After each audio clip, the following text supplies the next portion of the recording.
Welcome back. This is the screen recording for Excel Module 1, and this is our first Excel module. So I want to go over just a few background pieces of information. You will see that the screen here, my screen, already has some information on it. So what I would like for you to do is start with a blank Excel workbook. And then in just a second here, I'm going to have you pause the video and I'm going to have you type in this information here that I've already typed in. You will notice that there's two sheets down here at the bottom, and each sheet has different information on it. So I'm going to talk about both of those sheets here in just a second. But before I kind of dig into what we're creating here and what we're going to do today for Excel, I want to talk about what the purpose is of Excel and kind of why we use Microsoft Excel. A lot of people will consider it a financial piece of software because it presents data and it allows you to look at data in a different way and analyze it. And I would say that is a very true way of describing Microsoft Excel. I love it. It functions kind of as a ginormous calculator, which I think is great. So there's a lot of really neat features that you can do with Microsoft Excel, and we are just literally going to touch the surface with it in this class. So I definitely recommend, if it's something that you use in your job or something that you're interested in, that you maybe take a second level Excel class.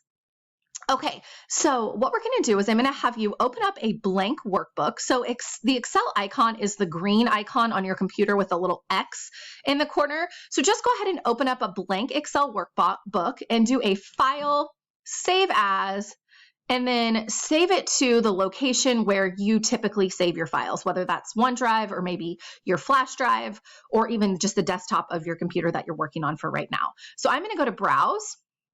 And for the purposes of this, I'm just going to save it to the desktop, and you're going to name this file Equipment and then hit Save. I did this step earlier, so I'm going to skip that. I just wanted to walk you through how to do it. Once you have it saved, you are going to see, again, I've already typed in some information, so hold off from typing for just a second. I will have you pause the video and type the information in.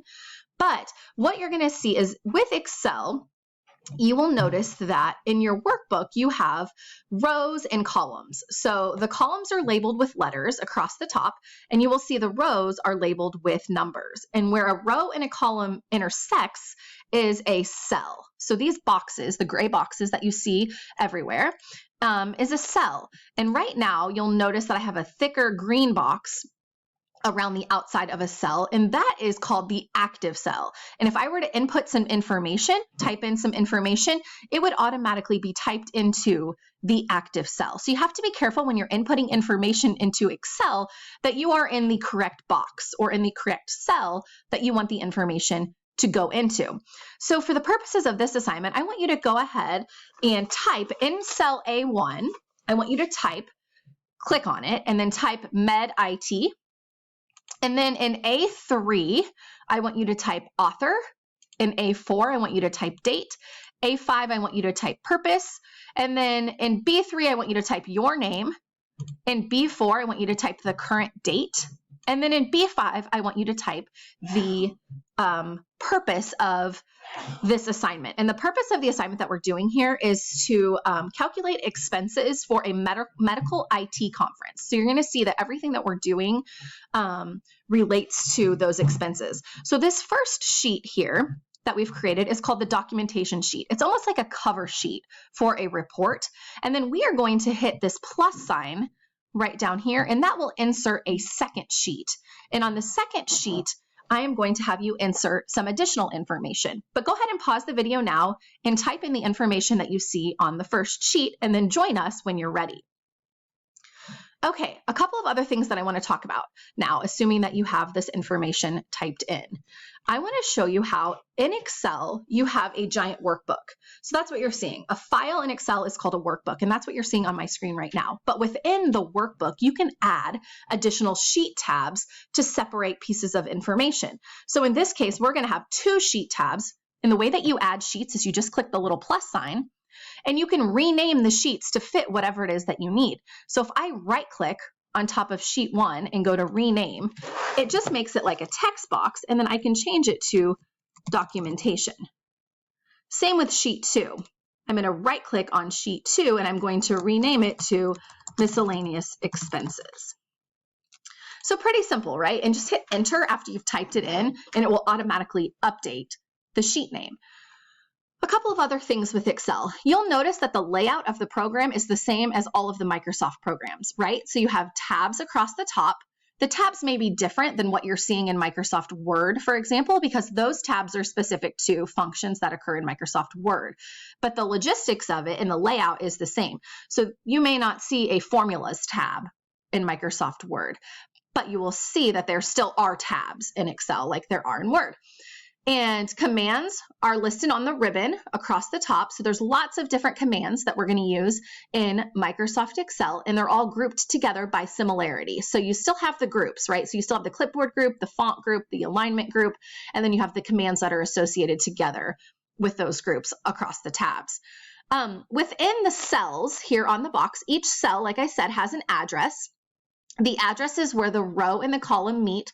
So right now, my green box is around my active cell, and my active cell is A1. So if I tell you to please click and insert some information in C1, then you would click in that box, and then you would type in the information within C1. So it's always the column letter listed first, and then the row number is listed second inside the cell address. You can resize cells. You will notice that in B5, my text is very long, right? All of this information is actually inside of B5. It's just so long that it kind of carries over into the other cells, but it's actually not typed into C5 or D5 or E5. All of this information is listed in B5. It's just so long that it carries over into the other cells. So there is a wrap text function that helps with that if you'd like to kind of condense it a little bit so it doesn't wrap over or carry over into other cells and it is more condensed. If you just click and make B5 your active cell, so make sure that your green box is around B5, and then on your home tab in the alignment group, click the wrap text button. And you're going to see that that makes it look a little bit wonky. But what we can do here is we can resize column B to make it a little bit wider. So that way it's not, the text isn't so stacked on top of each other. So the way that you can resize columns is pretty simple. You just put your cursor right on the line in between two columns till it turns to a thick black double-headed arrow. And it has to be up in the top where the letters are. It can't be down here in the gray cells. It has to be up here in the top. And then when it turns to a thick black double-headed arrow, you can just click and drag to the right or to the left to resize the width of the column. And you can take it to a specific size. Like if I wanted to take it to 18, I would just drag it to the right till it got to 18. Or if you'd rather, just put your cursor right on the line again and just double-click pretty quickly, and it will auto-fit that column to the longest contents in that cell. So in this case, it auto-fit for me. You can do the same resizing with rows. So obviously I don't need all of this white space in row 5. You can see that I have a lot of dead space. So I'm just going to resize row 5 to make it a little bit smaller. Oops, I just resized row 4. I'm going to drag that back up. I'm going to resize row 5. I'm just going to drag it up a little bit to about, maybe like a height of 120, 118, 120-ish is pretty good. So it still fits the text nicely, but it's not taking up so much additional space. So again, you can resize the same way with rows that you can with columns. If you want to resize multiple columns at the same time, just highlight the columns that you would like to resize by clicking up next to the letter and highlighting them, right? Selecting the columns. And then if you just resize one of them, it will resize all of the ones that you've highlighted. So if I wanted to resize all of these columns to a width of 15, 16, I don't know, I'm just picking something right now, and then let go, it will resize all of the columns that I had highlighted to 16 or whatever you choose. So you can resize them that way as well. That messed up row 5 just a little bit, so I'm going to make row 5 just a little bit longer.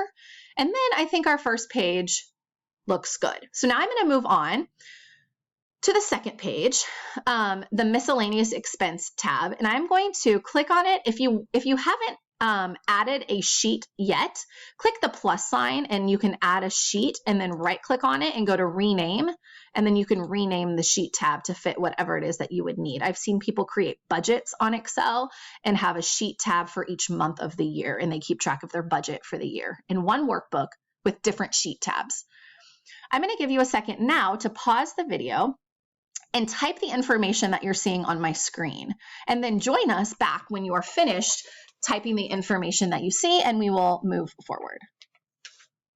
Okay, so now what we're doing, where we're at here, is we are going to do some formatting to this, because you can see that I have resized description, column C. I've made that a little bit wider to be able to fit all of the text that's in that cell, but you will see that subcategory, this column right here, isn't quite resized enough. So for subcategory, column B, I'm just going to auto fit it. So instead of clicking and dragging, I'm just going to put my cursor in between B and C till it turns to a thick double-headed arrow, and I'm just going to double click quickly and it will auto fit that column for me.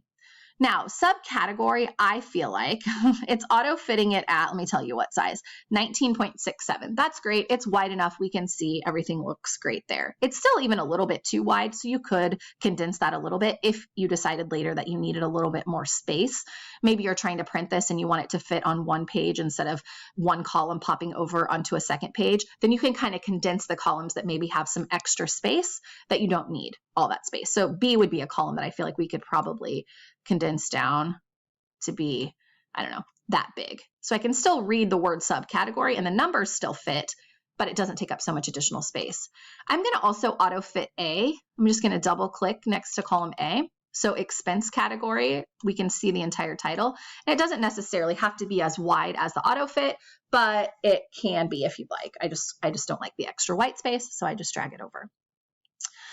Okay, a couple of things that I want to talk about for this information. I'm hoping that you have all the information typed in by now. If you didn't get a chance to do that, go ahead and pause the video so that way you can get the information that you see on my screen typed into yours. I know it takes a second to type all these, so that's why I do it ahead of time.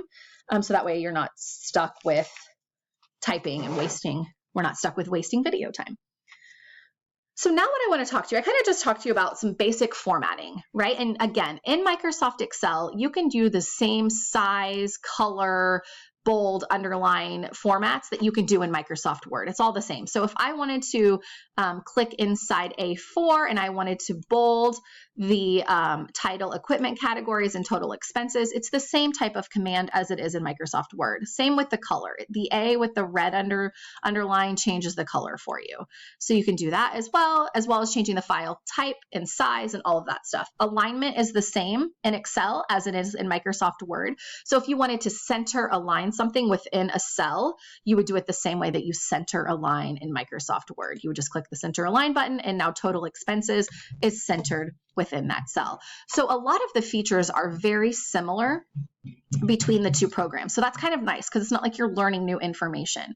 But there is one thing that I want to teach you in Excel that is new information, and that is using formulas. And Excel kind of functions as a giant calculator for you. It's a little bit backwards than what it would be if you typed in numbers into a calculator, say like on your phone or on an actual physical calculator, but the results are the same.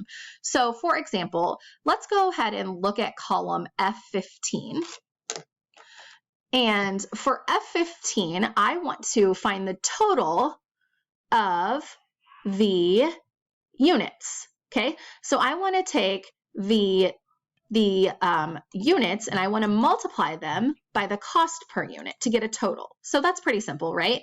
I just want to take how many units we need, what the cost is per unit, and get a total for each item. Okay, so the first one is the computer workstation. The second one is audio visual. It kind of talks about what these different technology things are for our conference that we're planning. So we're just going to do a simple formula for this. So I just want to multiply 25 times 105. The main difference that you'll see with using Excel as a calculator is that you have to start with an equal sign instead of end with an equal sign. So if you're using your calculator on your phone, you would do 25 times 105 equals. it's opposite in Excel. So you start with an equal sign. That equal sign allows Excel to know that you are about to put in a formula. So it almost like switches it to calculator mode by starting with an equal sign. So I start with an equal sign, and then instead of typing 25, I prefer to click on the cell because it uses the cell address in the formula instead of the number. Sometimes when you physically type in a number, it's easy to make a typo.